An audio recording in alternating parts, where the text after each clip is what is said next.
Chers frères et sœurs en Christ, amis téléspectateurs, shalom. C'est maintenant l'heure de l'émission La puissance de la parole de Dieu, présentée par le prophète Emmanuel Adankon, président fondateur de la mission internationale pour la restauration humaine et l'évangélisation MIR. Grand orateur et globe-trotteur, depuis 1995, Emmanuel Adankon parcourt le monde entier pour porter le message de l'Évangile qui sauve et qui restaure. C'est cet homme de Dieu, rempli du Saint-Esprit, pétri d'expérience, que je nous invite à suivre à présent. Chers téléspectateurs, chères téléspectatrices, nous vous saluons dans le merveilleux nom de notre Seigneur Jésus-Christ de Nazareth. Vous êtes sur l'émission La puissance de la parole de Dieu. Cette émission que vous avez déjà adoptée, et nous remercions tout et chacun de vous. Donc, grâce à l'éternel Dieu, que le Seigneur Dieu bénisse le Burkina Faso et mon cher pays, le Bénin également. Bien-aimés dans le Seigneur, chers frères et sœurs en Christ, nous allons aborder un sujet très capital. C'est une série d'enseignements dont le thème est très simple. La vraie identité de Jésus. La vraie identité de Jésus. Nous allons introduire ce message et nous allons poursuivre les jours à venir. Le problème que nous avons à notre temps, c'est que beaucoup de personnes parlent de Jésus. Beaucoup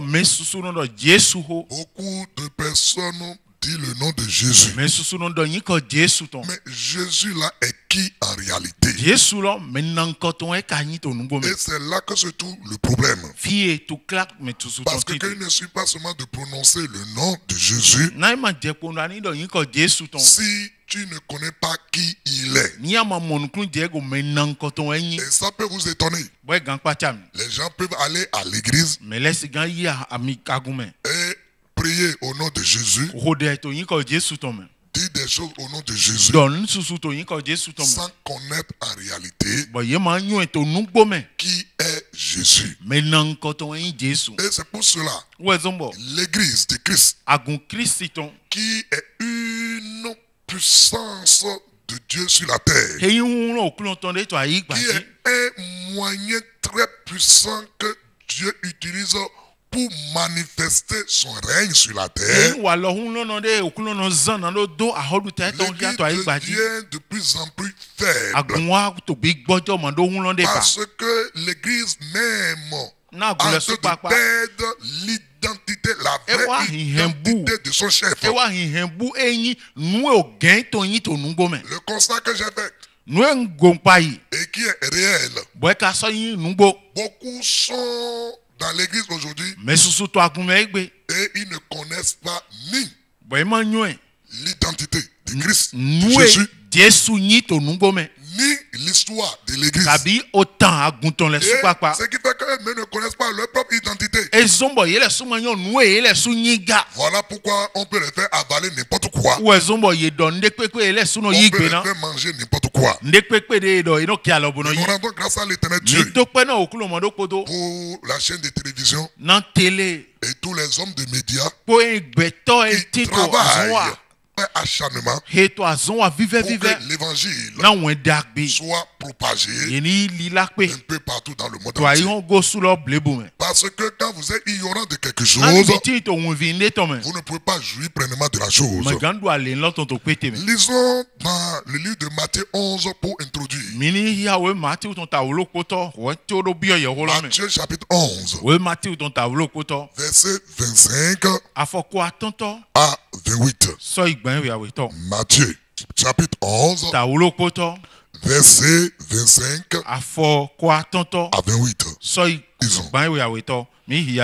En ce temps-là, Jésus prit la parole et dit, je te loue, Père, Seigneur du ciel et de la terre, de ce que tu as caché ces choses aux sages et aux intelligents, et de ce que tu les as révélés aux enfants. Oui, Père, je te loue de ce que tu l'as voulu ainsi. Toutes choses m'ont été données par mon Père. Et personne ne connaît le Fils si ce n'est le Père. Personne non plus ne connaît le Père si ce n'est le Fils. Et celui à qui le Fils veut le révéler. Venez à moi, vous tous qui êtes fatigués et chargés, et je vous donnerai du repos. Alléluia. Bien-aimés dans le Seigneur, dans ce passage que nous venons de lire, commençons par le dernier verset. Le verset 28. Jésus dit, venez à moi. Jésus dit, venez à moi. Qui? Vous tous qui êtes fatigués et chargés, et je vous donnerai du repos. Alléluia. Bien-aimés dans le Seigneur, chers frères et sœurs en Christ, chers téléspectateurs et téléspectatrices, écoutez ce que Jésus dit ici. Il dit, venez à moi. Toi qui m'écoutes là, Jésus te dit de venir à lui. Quel que soit ce que tu es, quel que soit ton rang social, est-ce que tu es apprécié des gens? Est-ce que tu es rejeté des gens? Jésus te dit, viens à moi. Vous tous qui êtes fatigués et chargés, et je vous donnerai du repos. Donc Jésus dit que ceux qui sont chargés et qui sont fatigués, donc ils sont chargés et ils sont fatigués. La charge pèse sur eux et cela les fatigue. Bien-aimé dans le Seigneur, regarde dans ta vie, qu'est-ce qui est comme une charge sur toi? Quel est le poids qui est sur toi, qui est en train de te fatiguer? Est-ce l'alcoolisme?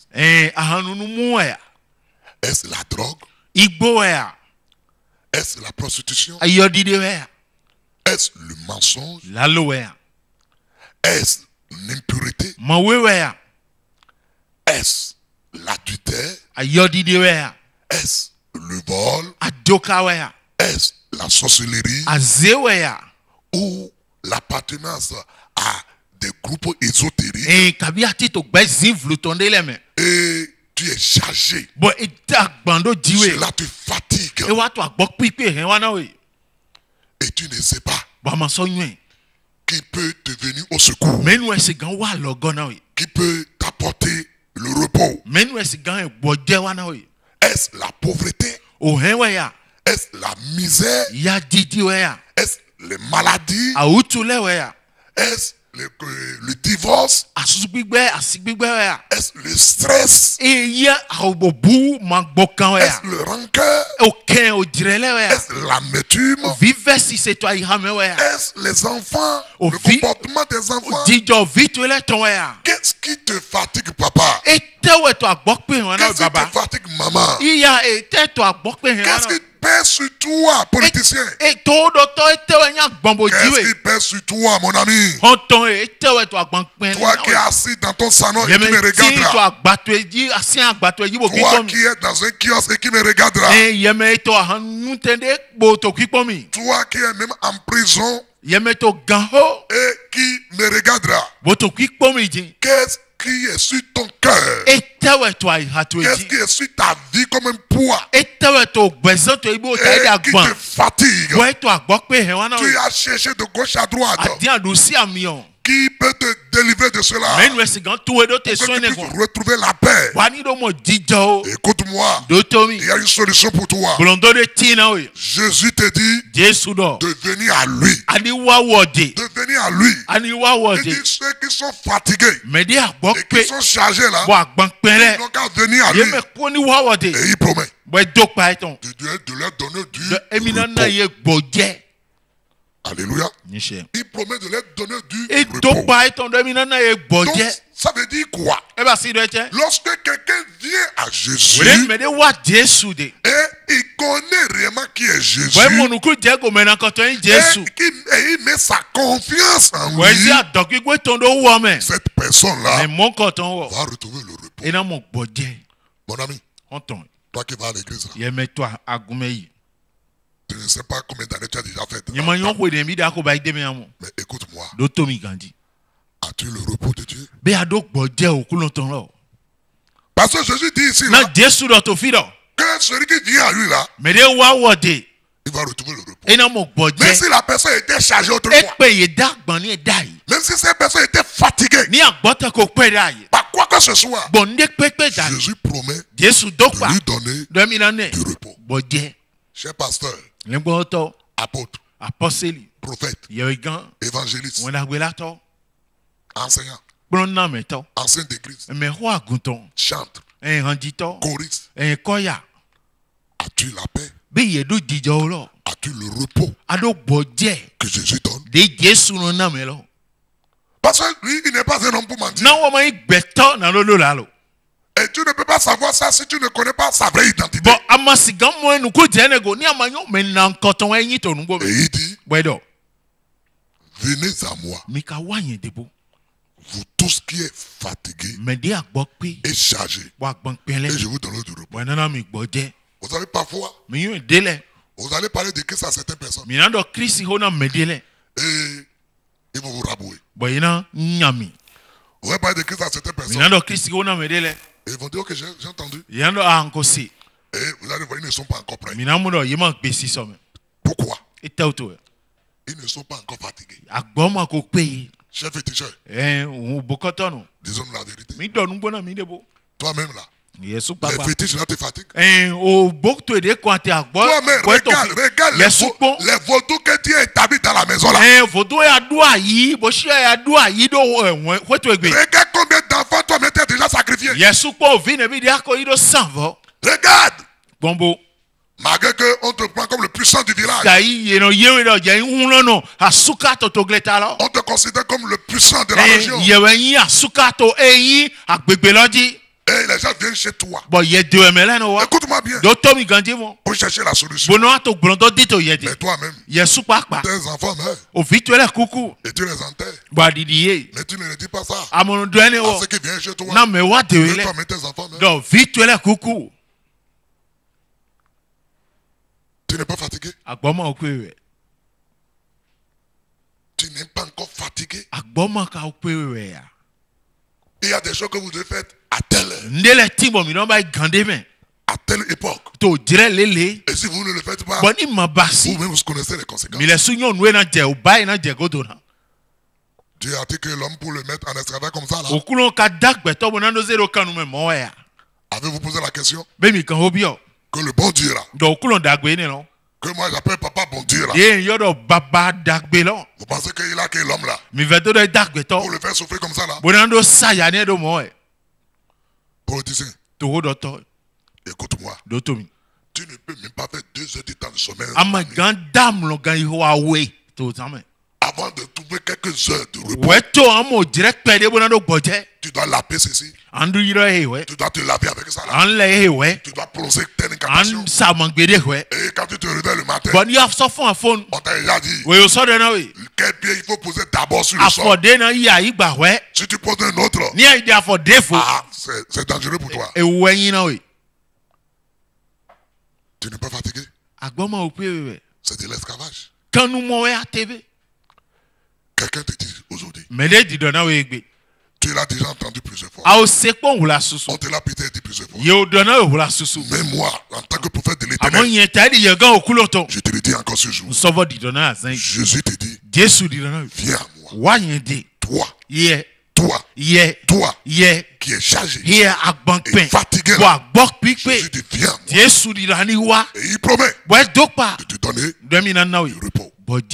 Et tu vas me dire, prophète, je connais plusieurs qui s'en vont à l'église là. Mais je n'ai pas vu le repos avec eux. Tu as raison. C'est pour ça que je vais parler de la vraie identité de Jésus. Parce que ce que Jésus a dit ici est le résultat de ce que lorsqu'on connaît son identité, l'identité de Jésus, et on connaît aussi son identité. Et lorsqu'on met sa foi dans tout ça là, pour l'appliquer, c'est là que le repos, c'est là que le résultat apparaît. Bien aimé dans le Seigneur. Il dit, je les connais. Ils sont avec moi ici. Ils sont servis avec moi. Je n'ai pas vu le repos avec eux. Je n'ai pas vu la joie avec eux. Au contraire, ils sortent de l'église tristes. Il y en a même d'autres qui ne peuvent même pas s'habiller. C'est foulard sur la tête jusqu'au matin. Des jeunes filles qui s'habillent comme si nous étions encore au 14e siècle. Et ça l'a dit que non, c'est la religion qui a dit ça là. Écoute-moi, avant de continuer. Quand je te parle de Jésus, je ne te parle pas de la religion. C'est la raison pour laquelle il faut découvrir qui est Jésus. Je défie quiconque dans ce monde. Il n'a qu'à me démontrer quand Jésus est venu, quelle religion il a mis sur pied. Jésus n'a mis aucune religion sur pied. Au contraire, les religions existaient avant que Jésus puisse venir physiquement dans ce monde. Vous m'écoutez maintenant? Donc, la religion égyptienne, la religion babylonienne, la religion juive, la religion du vaudou, la religion des Gaulois, toutes ces choses existaient. Donc, la religion là n'a pas apporté le salut à l'homme. La religion ne donne pas de repos à l'homme. C'est vrai. En matière de morale, la religion est bonne. C'est moral aussi. Lorsque certaines religions donnent, et sous prétexte que c'est la loi de Dieu, au point où lorsqu'on voit quelqu'un qui n'obéit pas à cette loi-là, il dit que Dieu les a donné l'ordre de tuer ceux qui ne respectent pas à cela. Écoutez-moi bien. Dieu là, vous ne savez pas qui il est. Si vous savez qui est Dieu là, si on vous demande de tuer quelqu'un en son nom, parce que Dieu là, c'est lui-même qui a créé l'homme à son image et à sa ressemblance.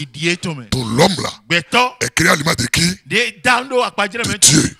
À la ressemblance de Dieu. Et ça veut dire, dans toute la création, il n'y a aucune créature qui ressemble à l'Éternel Dieu. C'est l'homme. Mais quelque chose s'est passé. Et Dieu lui-même là, l'homme qui a créé pour être son gouverneur, pour que l'homme soit son compagnon, l'homme qu'il a créé, avec qui il pouvait parler, allé. Cet homme-là, à un moment donné, a dévié. Nous allons voir tout cela au cours de cet enseignement. Et bien aimé dans le Seigneur, Dieu l'a laissé faire une expérience afin de lui montrer que il n'y a personne dans ce monde qui cherche son bien si ce n'est que lui, l'éternel Dieu qui l'a créé. Et je te dis la vérité, il n'y a personne qui cherche ton bien si ce n'est que celui qui t'a créé. Bien aimé dans le Seigneur, mais cette personne-là, lui, il voulait sauver l'homme d'une situation qui lui a arrivé. Il veut lui donner la vie. Mais vous, dit au nom de ce Dieu-là, vous ôtez la vie à d'autres. Est-ce que c'est correct ça? Bien aimé dans le Seigneur, chers téléspectateurs et téléspectatrices, qu'est-ce qui se passe? Pourquoi mais ceux qui s'en vont à l'église, ils n'ont pas même le résultat? Parce que le problème, c'est que ils ne connaissent pas en réalité qui est Jésus. Deuxième chose, ils ne connaissent pas non plus aussi leur identité. Et troisième chose, ils ne veulent pas suivre les instructions qui donnent les résultats. Et c'est pour ça que Jésus là, dans Matthieu 11 que nous lisons là, c'est au verset 28, qui a dit venez à moi, pour tout qui est chargé, pour tout qui est fatigué et chargé, et je vous donnerai du repos. Alléluia. Mais regardez le verset 29 à 30. Verset 29 maintenant, il dit, prenez mon joug sur vous. Prenez mon joug sur vous. Et recevez mes instructions. Vous savez ce que Jésus dit là? Il dit, toi qui es fatigué et chargé, premier pas que tu dois poser, c'est de croire en moi et de venir à moi. À moi qui suis Jésus. Si tu viens à moi, qui est Jésus là, et tu crois à ce que je suis là, je dis maintenant, tu auras du repos pour ton âme. Mais ce repos-là n'est pas automatique. Le repos dont il parle là est aussi un processus. Parce que il y a certaines choses dans lesquelles tu as vécu autrefois. Il y a certaines mentalités que tu as déjà eues. Il y a certains fichiers qui se trouvent en toi et qu'on doit les formater d'abord.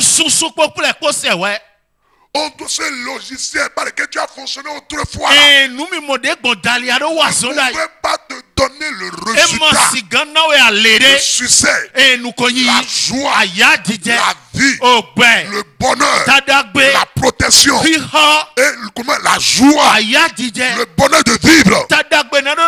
Le logiciel que tu avais autrefois dans ta tête là, la manière de concevoir les choses que tu avais autrefois là, les programmations qu'on avait fait autrefois sur toi là, on doit te déprogrammer de tout cela d'abord. Et pour que tu sois maintenant programmé par le royaume des cieux. Et le grand informaticien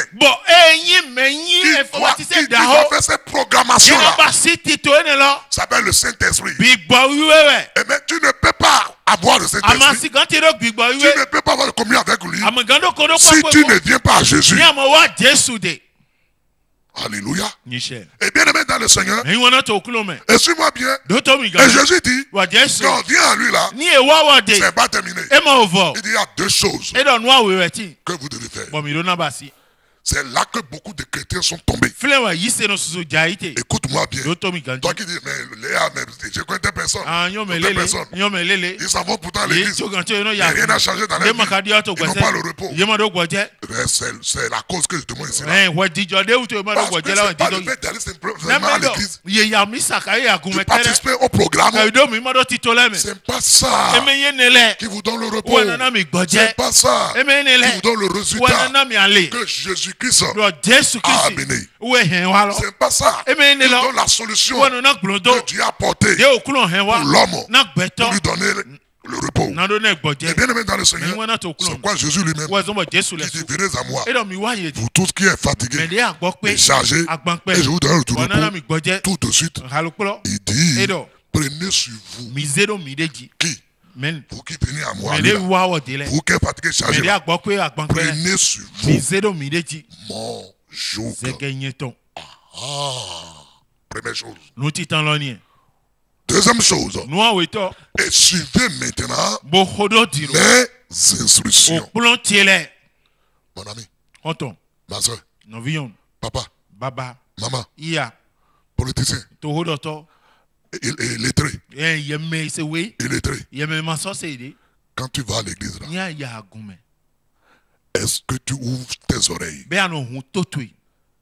Tes oreilles physiques, tes oreilles spirituelles. Est-ce que tu ouvres ton cœur pour recevoir les instructions de Dieu? Si tu reçois les instructions et que tu n'es pas sous le joug de Jésus, tu n'as pas le résultat. Je vais te le montrer. Quand on parle de joug, comme mon frère le traduit, ce qu'il dit là, les gens peuvent penser à une charge. Que c'est que Jésus vous donne encore une charge. Ce n'est pas ça. Écoutez bien. Pour vous qui partez à l'école, vous pouvez même le vérifier dans le dictionnaire. Le joug, c'est quoi? C'est quoi? Lorsque on a peut-être 2 bœufs pour faire la couture, les 2 bœufs auxquels on va attacher derrière la charrue pour pouvoir labourer le champ. Ces 2 bœufs-là, pour que les 2 puissent aller dans la même direction, on prend un bois ou bien une branche qu'on met sur le cou et on attache ça, ce bois-là, ou bien cette branche-là, on attache ça au cou des 2 bœufs. C'est comme mon frère qui est ici là. Parce que nous sommes les 2 bœufs. Donc il y a le la branche ou bien le bois qu'on va mettre sur nos coups. On va l'attacher ici. On va l'attacher ici. Donc vous voyez, c'est les 2 bœufs ça. Donc ils sont attachés. Ils sont reliés par quoi? Par le bois qu'on a mis sur le cou. C'est ce bois-là qu'on appelle le joug. Ça veut dire quoi? Supposons que c'est moi qui suis l'homme. Et mon frère là, c'est lui qui est Jésus.